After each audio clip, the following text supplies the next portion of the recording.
Hello everyone, my name is Slade, I'll be your host, and welcome to Star Wars Did You Know? In this video, we're going to take a look at the A-Wing Interceptor. Now before we begin, a moment of clarification. This video will be using sources from both the Disney canon and the expanded universe, simply because I want to look at all three versions of the A-Wing that we've been introduced to over the years. The three versions in question are, of course, the R-22 Spearhead, the RZ-1 A-Wing, and the RZ-2 A-Wing. Now, across all three versions of this craft, it should be noted their weapons loadout remains relatively the same. The main differences, of course, being slightly individualized across each one. We know, for example, that while the Spearhead has the standard 2 laser cannons and 2 concussion missile launchers, it does not have the sensor jammer that the later A-Wing would have. The RZ-1 A-Wing keeps the weapon systems, but it introduces a small sensor jammer, which again the RZ-2 also keeps. However, the RZ-2 may also have a larger warhead capacity. It's not clear. We don't know the capacity of its launchers yet, but given the fact that the upgraded version of the X-Wing we see in The Force Awakens and The Last Jedi is said to carry more missiles than its predecessor, it's possible that the RZ-2 also carries a larger missile payload than the previous versions as well. In the new canon, we're told that the R-22 Spearhead originates from Kuat Systems Engineering as a successor to their Delta 7 Aethersprite, which was previously used by the Jedi Order.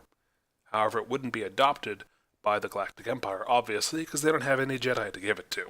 After this rejection by the Galactic Empire, the R-22 would find its way into the Tamazan Navy, who would make it their primary starfighter. Following this, sometime later, it would fall into the hand of various rebel cells, who would use it and dub it the A-Wing Interceptor, before developing it into a distinct craft known as the RZ-1 A-Wing.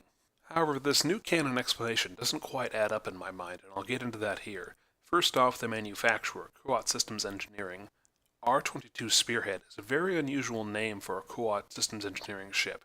It's not impossible, I fully admit. They do have some ships which bear similar names, but the R-22 thing is what bothers me, especially when there's another ship by a different manufacturer in the Star Wars universe that also uses the R as a pretext to a series of numbers. That is the R-41 Star Chaser, which is not manufactured by Kuat Systems Engineering, but rather Horst Kessel Drive. And now a point of clarification, in the original canon, we're not told who builds the original R-22, just that the Tamazan Navy uses them, just like they do in the new canon.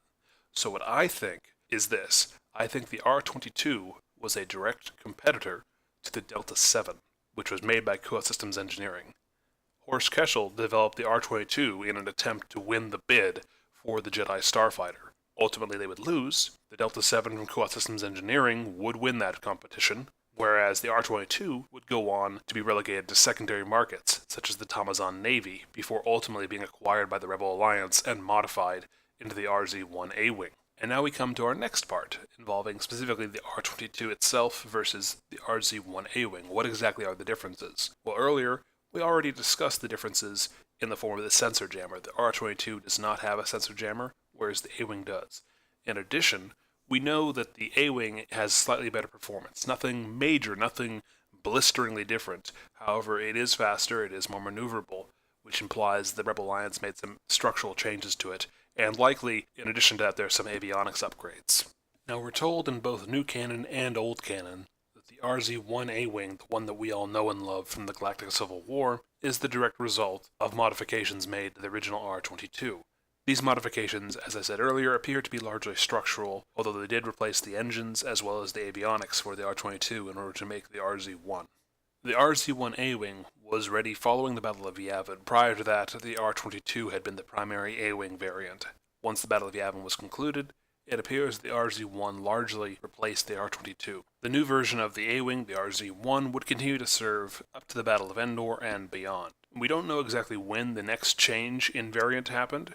However, sometime following the Battle of Endor, likely after the Battle of Jakku as well, a new version, the RZ-2 A-Wing, was introduced, and that is the version we see in The Last Jedi as well. Now this is one of those times when I think the new owners of Star Wars have actually done something intelligent. We're told that the RZ-2 A-Wing is not necessarily a massive upgrade over the RZ-1, instead it is a standardization. Because of the nature of the Rebel Alliance, its splintered form, various factions within it all working independently, resulted in no two A-Wings being necessarily alike. Each Rebel cell had different versions of the A-Wing, different customizations. Some versions were incredibly cheap, some versions were incredibly expensive. We're told that even some versions had wood paneling on the inside of the cockpit. The RZ-2 was meant to correct all these and improve upon the design, making it a standard and ultimately cheaper version of the A-Wing. And this makes perfect sense in my mind. After all, the New Republic is now an official government with an official military. It wants to streamline as much as it can, standardize as much as it can, because standardization is cheap. So it makes perfect sense that they'd want to standardize all the little quirky versions of the A-Wing under one mass-producible version. And this means, again, that the RZ-2 makes perfect sense both in the new canon, where it originates from, and the old canon, where it doesn't exist, but we are told that following the Battle of Endor, in the old canon, the New Republic did standardize the A-Wing. So again, you could easily insert the RZ-2 into that. There's one final point of contention that I personally have with all this, and that is, we are told that the RZ-2 is built by Kuat Systems Engineering, whereas in the old canon, following the Battle of Endor, Incon Corporation would take over manufacturing of the A-Wing and be responsible for the standardization of the A-Wing.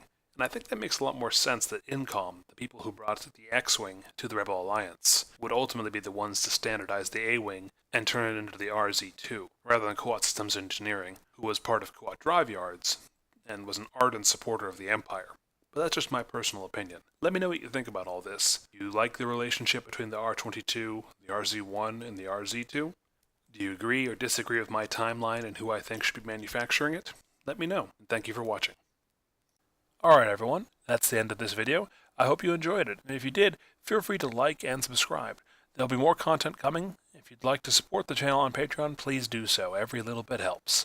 Until next time, this is your host Slade, and this has been Star Wars Did You Know?